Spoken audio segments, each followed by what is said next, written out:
Happy Earth Day! This is Gwen Van Velser here with Yellow Arrow Publishing. If you're not familiar with our work, we are a nonprofit supporting women writers in Baltimore, and we're located in the Highlandtown neighborhood.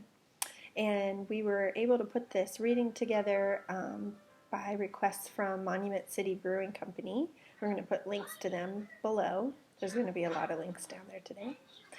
And they asked us to do a reading event called Books and Brews, and so we gathered some of our authors together to put a little Earth Day reading together. And because we aren't able to enjoy a beer with you, we're at least going to share some of our writing and some of our hopeful vibes about the earth and the environment.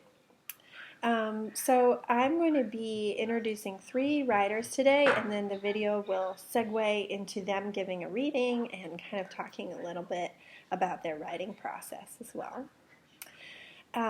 So I sent a couple of articles to the authors, and I'll link those below, and just ask them to consider or chat a little bit if they wanted to about the idea that our current difficulties with COVID-19 and how those may or may not be having an impact on the environment. You might have seen some articles floating around about the possibility of human impact sort of being lessened in like on beaches and things like that. And so I've seen some articles about certain animals coming back. And then I've also included a link to an article that kind of debunks that theory. But I just wanted to throw it out there as something to consider, as like a what if. What if we were able to reduce our consumption and our impact on the planet? Of course, this is not the ideal way of going about doing that. Just something to think about on this Earth Day. So I'm going to briefly introduce the authors in the order that they're going to appear. All 3 of these authors have been published in Yellow Arrow Journal, and so I will provide links to those publications below in case you want to learn more about us and about their work that we've published. So the first author is Prabu Ayyagari, and she's a poet who's inspired by nature, life stories, and observing the beauty in everyday moments. Her work has previously appeared in the Beltway Poetry Quarterly, Yellow Arrow Journal, Stanford University Leland Quarterly Journal. She works as a public health research analyst and enjoys both technical and creative writing.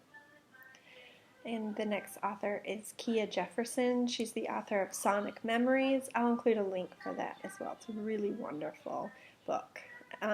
It's a collection of essays. She's an academic advisor by day, writer by night, and host of Writers and Words, a wonderful Baltimore reading series featuring a lot of our friends and a lot of wonderful talent. She earned her MFA in Creative Writing and Publishing Arts from the University of Baltimore and BA from Sarah Lawrence. Her work has been featured in multiple publications, including Linden Avenue Literary Journal, Baltimore Style, Yellow Arrow Journal, Conversation with Amanda Descadenet, and Hello Giggles. And our last author we're going to feature is Claire Taylor. She works as a licensed massage therapist, specializing in prenatal and postpartum care. Her poetry has been published in Yellow Arrow Journal, the Lock Raven Review, and her writing about motherhood and depression has appeared on Scary Mommy. She is the creator of Little Thoughts, a monthly newsletter featuring original stories and poems for children. She lives in Baltimore, and she can be found at clairetaylor.com. And I'll also include their bios and some other links at the bottom of this video. So, thanks for tuning in. Thanks again to Monument City for virtually hosting us. Sorry about the Daniel Tiger in the background. My 3-year-old is currently engaged in something else. We appreciate all of your support, and please enjoy these readings. Hello, Yellow Arrow community. My name is Raga Ayyagari, and I'm a poet and public health research analyst based in Washington, D.C. Thank you so much for this opportunity to participate in this conversation about Earth Day and writing with you all today. I come from a family with a deep love and appreciation for nature, and growing up, I feel very fortunate to have had the opportunity to travel and spend lots of time admiring natural beauty, both within the community. I grew up in Texas, across the country, and various sites around the world, which has really shaped my perspective as a person as well as my approach to writing. I feel that nature is one of my greatest teachers, and today, in this moment in time, I've been reflecting on three main lessons that I think that nature has taught me and continues to teach me, which are humility, connection, and healing. To start with humility, I find that one of the most common experiences I have when I'm observing nature, whether it's a small ant or the giant redwoods that are in this neighborhood right now, I experience a sense of humility, of recognizing how little I really understand about the world and how much there is for me to learn when I listen to the wisdom that nature and the people around me have to share. And that wisdom takes a form of being able to receive with a sense of childlike openness. And I wanted to share one poem, a children's poem that I wrote called Watch, which in my mind signals that sense of humility. Watch. We claim to hold the beast of time and wrestle it into a small glass case. Wrapped around our wrists, the hands race around the flattened face. Our hands break the crystal day to minute moving slices. The second we lag behind the pulse, the alarms signal a crisis. Yet as I watch the rising sun beam upon my weary face, my heartbeat slows, my breath expands, as I see the gentle grace of a flock of geese gliding in a steady sideways V, the rhythm of their flapping wings greater than the fluttering plans I let define me. I've been thinking about this idea more in the context of the moment we're in with the coronavirus response and how both individually and collectively it's a moment of shifting plans and taking time to redefine the priorities and the systems and the ways that we have for doing things. And building on that sense of humility and openness, I also think about connection, which I see in nature because ecosystems are so interconnected, and it's always humbling to be able to see how in intricate ways we depend on each other for our needs, and we also support each other in really beautiful and unexpected ways. So the next poem is discussing the relationship that we have with other people across the world, as well as natural systems, in providing for our most basic need, which is food. And I wrote this poem in response and in inspiration after reading a poem by Joy Harjo that's called Honoring, and it's in her most recent collection called American Sunrise, which I would highly recommend. And in this poem, Joy asks questions about the lives of the people who are very intimately involved in the objects that she interacts with on the day-to-day, and after that poem, both in terms of how she asked the questions and the topic area, I wrote a poem in response called Plastic Plantation. I fill my shopping cart with a harvest from the plastic plantation. Apples encased in clear trays, sliced melons wrapped in airtight film, crisp grapes ripened in translucent tubs. From shelf to cart to car to fridge, packages flattened to figures on a receipt. Where are the roots? What were the names of the farmers who sowed the seeds? And who were the laborers who nurtured and picked them? What did the factory workers who packed them eat for breakfast? What did the truck drivers listen to as they kept the fruit company over thousands of lonely miles? And why? Tens of hands tended to the tomatoes that my fingers graze at mindlessly. Tens of tears watered the squash and the soup that warms my winter nights. Tens of tongues spoke to the strawberries that blossom in my mouth. Past boxes and walls and borders, let's honor these invisible roots. So in this time, I think about that sense of connection as I have an immense sense of gratitude for all of the essential workers who are working in our healthcare system and also are so deeply ingrained in the supply chain that provides for the food and the supplies that I rely on every day. And I know they make a lot of sacrifices, and I just want to be mindful about taking the time to honor and appreciate all that they do now and always for us.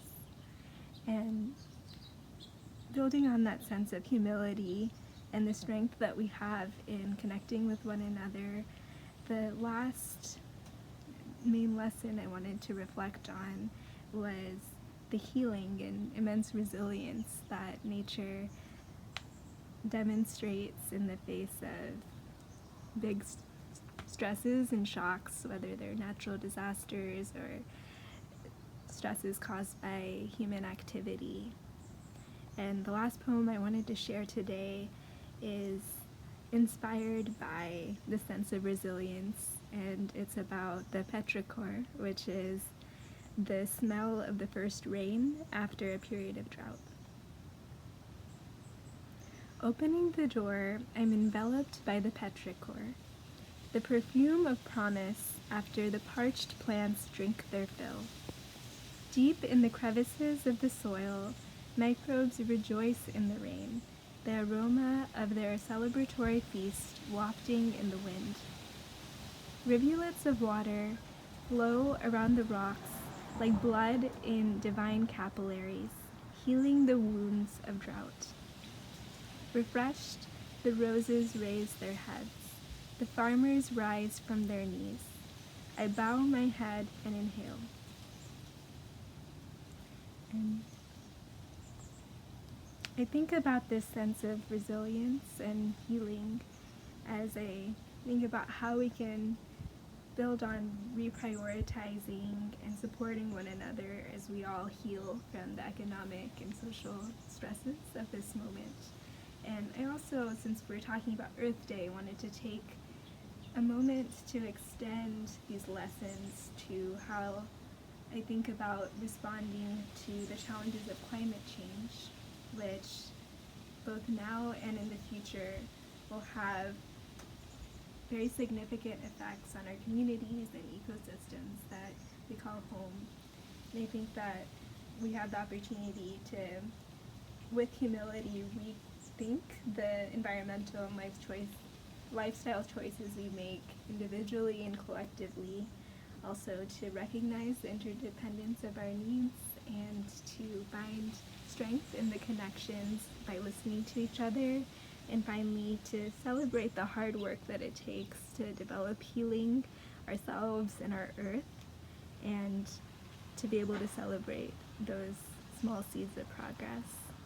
So I'm wishing you all the best. I hope you stay healthy and inspired, and happy Earth Day. Hi, my name is Cija Jefferson, and I am here today to celebrate Earth Day and talk a little bit about my connection to nature through my writing, and then read you a little excerpt from a piece called Midnight Run to Mexico. So, for me, nature is just something that I've always celebrated, and it's because my mother always made sure as kids we're allowed to play outside. She never freaked out about us, getting dirty and digging our nails in the dirt and being outside barefoot. And I think some of my favorite memories is her letting us play in the rain and splash in our rain boots, or if it was warm, just have our bare feet in the water. And so, although I don't naturally think of um, nature like I'm going to write this piece about nature, I find that nature ends up in my writing because it's just a part of who I am. So in this piece that I wrote that was published in Yellow Arrow's journal, Midnight Run to Mexico, this piece is about my connection to Mother Earth, but also just about self-discovery through travel. And I'm going to start in the second half of the piece. It begins with me driving cross country from the East Coast to LA after graduating from college. And the first week we get there, a friend of mine from college, he says, "Hey, do you want to come with me and my friends to San Felipe?" So me and my homegirl, Rachel, we said, you know what, why not? And we drove to Mexico, and this is after having been in California for only a week. And I just remember it was a time of my life that was a closing of a chapter with ending of college and the beginning of me charting my own course.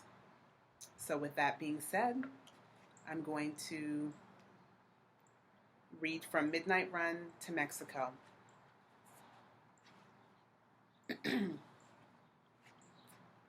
As the road rushed beneath us, the deep dark of early morning surrounded us. I imagined our convoy from a view in space, little toy cars on the track whose end we didn't know. I felt inconsequential in the grand scheme of the universe, but it was oddly comforting. I thought of my mother at the kitchen sink humming a song and washing dishes. She would be asleep right now under a dew-heavy early morning sky in Maryland, in the world, doing familiar things that I could conjure up at any time. We finally arrived in the coastal town of San Felipe at sunup. The landscape was the color of sand. Pastel-colored advertisements lined the buildings on the side of the road. At a small roadside stand, we bought a couple of freshly caught fish and a case of Tecate, a Mexican beer. I spied a fresh orange juice stand and bought a jug for $2. Drinking that juice, I felt plugged into the earth, happy to have the sun beaming on me under a canopy of sky in a place I had never been. Once at the campsite, we drove across the sand as far as we could and then parked. On one side stood a rocky expanse of mountains, and on the other, the tranquil blue of the Gulf of California. We picked our way across burning sand and stripped down to our underwear. I walked into the calm water up to my shoulders, wishing I could swim.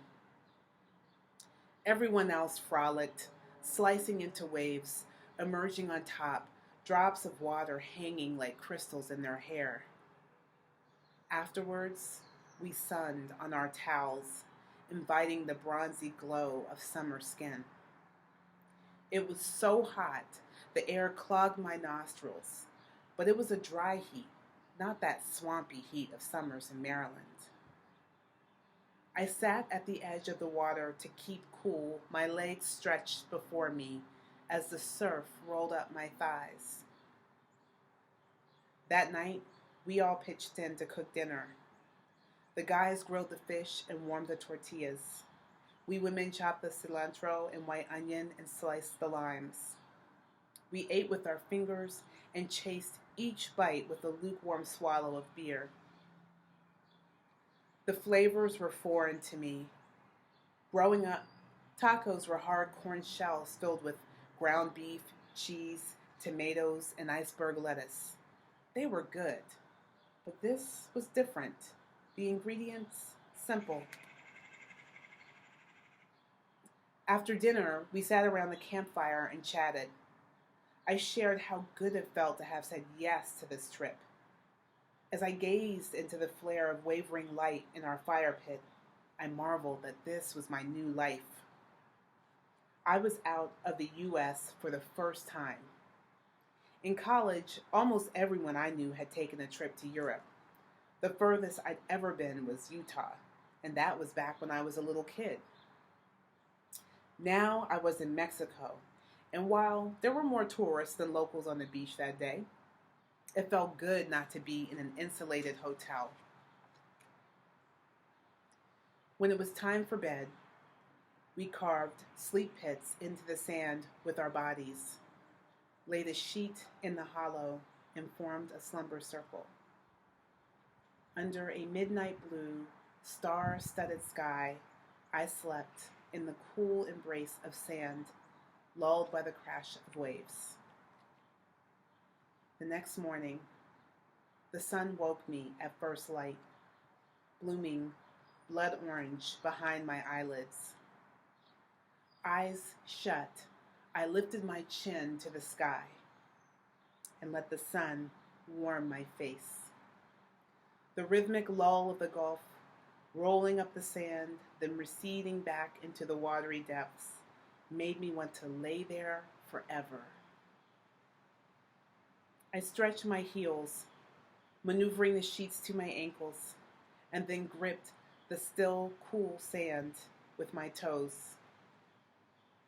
As a little girl, I preferred bare feet and the soft scratch of grass on my soles. Now I realized I had always been rooted to Mother Earth. On that short trip, I lived off her, and in return, she took care of me. Gulf waters massaged away my fatigue. Fish nourished me. Sand was my bed. Rays of sunlight were my morning alarm. Mexico was the beginning of my new life, one whose path was just beginning to unfurl. So thank you for listening, and if you want to read the whole story, it is on my website, which is kijasquips.com. That's spelled CIJASQUIPS.com. Take care.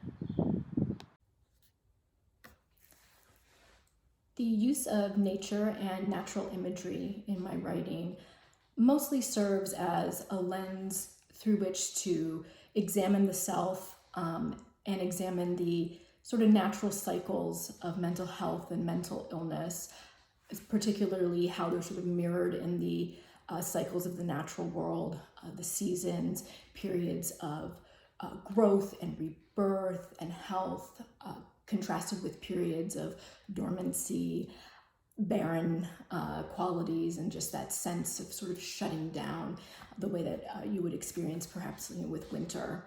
So the readings I have today are largely centered around that idea. The first comes from an essay I wrote just really about the experience of living with depression, a condition that I've lived with through most of my life.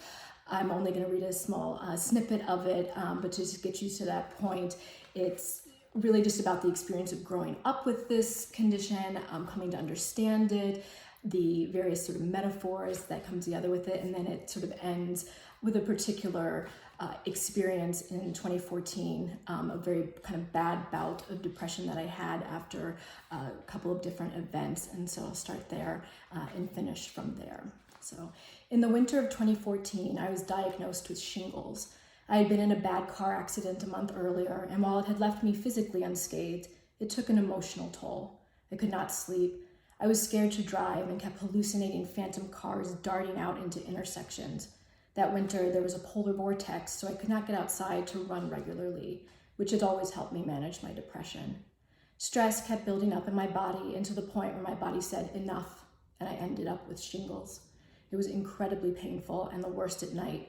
Drugs of any kind don't mix well with my particular mind, so I never filled my Vicodin prescription and just subsisted on ibuprofen and a terrible lack of sleep. A few weeks later, finally cured of my shingles misery, I was sitting in my doctor's office for a routine physical when I suddenly burst into tears, completely unprovoked. It had been a long time since I broke down in front of someone I barely knew, and it was humiliating, as unintended vulnerability so often is. We talked about my history of depression, and I explained that it had been a particularly bad couple of months, and I had been unable to perform even my most basic depression management activities. I promised that if I could not get it together in 2 weeks, I would come back and let her write me a prescription for antidepressants. I went home that day, wrapped myself in blankets, and sat out on my back porch in the frigid cold. With my dog at my side, I sat for an hour with my face turned toward the sunshine. Repeatedly in my life, this is what I have done, dragged myself out of darkness. Carrying my body heavy with depression, I have climbed my way out of impossible depths, clinging desperately to nearly invisible footholds. This is the cycle of a life lived on the edge of sadness. Sometimes I slip over that edge. Nothing I have done in my life has ever kept me from having to toe that line. It is simply who I am. I'm fragile, more so than I care to admit. My emotional armor is like a fresh scab that is easily scraped away. I am a deep wound that is constantly being reopened. But I am also resilient, like a thin, wispy weed, small and pathetic, so easily crushed. My roots run deep down into the muck and grime of the earth. I can live on in the darkness. I keep growing, returning, pulling myself up again and again in search of sunlight. And the next one I have is a poem that was actually published in the Yellow Arrow Resilience, called Again Begin. I'm building a butterfly garden to nourish the earth because to nourish my soul sounds too new agey, and I still haven't learned to embrace all the parts of myself. That's a project for another day. Right now I'm busy digging, raking dirt, spreading seeds, tending to tiny sprouts as they pop up, green and new, full of hope. There are so many weeds to pluck, tendrils of clover snaking and weaving, threatening. I rip them out one by one, but tomorrow there are more. Does it ever stop? I suppose everything feels the need to grow. In winter, the flowers will be gone. Stems and stalks turn to dry husk, and I'll see myself reflected in the earth, empty, impenetrable. Ah, yes, there I am. Or perhaps I am the butterfly, habitually returning every spring in search of nourishment, forever seeking something beautiful. And then the last one I have for you is just a poem I wrote more recently that is published in the special ebook edition of capsule stories that they're doing for writing specifically about the pandemic. And so I wanted to share that as well, called To My Son. The magnolia blooms have arrived. I saw them on my run today, perhaps my last for a while. No one knows what comes next. In a week or two, the petals will turn brown, fall to the sidewalk, stick to the soles of my shoes when I run past, if I run past. What will I tell you of this time, looking back? The spring when sickness spread like blossoms from tree to tree, petaled limbs reaching out, longing to touch. What will I tell you of a world that will soon be yours, of fissures and divisions, the desperate desire for connection? Ask me if I felt afraid, and I will say, the magnolia blooms had arrived. At least there was that. At least there was you. Those are the readings I have. As to the question of whether or not the pandemic will really change the environment for the better and change our behavior for the better, I feel like that's a question left for people smarter and more knowledgeable about the environment than me. But what I do hope comes out of it is sort of a broader understanding of our adaptability. One thing that has always drawn me to the idea of nature in writing, and really the connection of nature to mental health, is this idea of adaptability. I have this, lucky enough right now in particular to have this wonderful garden to work in and to be in, and to give me a little break from the inside of my house. And our tulips came up, earlier this year than usual, like in February, which is quite early for tulips. And I know this is one of those signs that is concerning about the environment, that things are blooming earlier. The climate is changing enough that sort of the seasons are becoming less and less distinct. And yet the tulips came up again. They came early, but they came. Because nature is really adaptable, and it does change, and it is resilient, and it does come back, and that is uplifting to me. I like that as a way to think about human experience, a way to think about my own health and wellness, this sense of trying to cultivate that same resilience, cultivate that same adaptability. And my wish for all of this in the end is that we will be able to see that we're more adaptable than we might have thought, that we can tolerate changes that we would have thought impossible to us, that have now been forced upon us, experiences that we would have thought impossible, sacrifices that we would have been really unwilling to make or imagine ourselves being capable of making.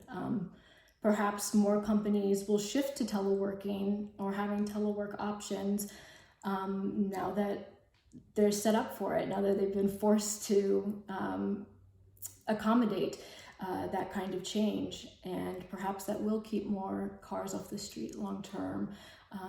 Perhaps it will change people's lifestyles in a way. Some of the things that they've had to do at this time, just sort of making space both physically and in our hearts for the rest of humanity, for other people, having to sort of set aside some of our own needs, having to set aside behaviors that we otherwise would have selfishly indulged, and put the interest of the greater community first. I don't know that will happen, but I'd like to have faith that it will. I'd like to have hope that it will, because we need it to. We need to make changes individually, and we need to make changes structurally and globally, and I hope that we will be able to make some of those changes. And in the meantime, I wish everyone peace and health and wellness, and stay home. Cheers.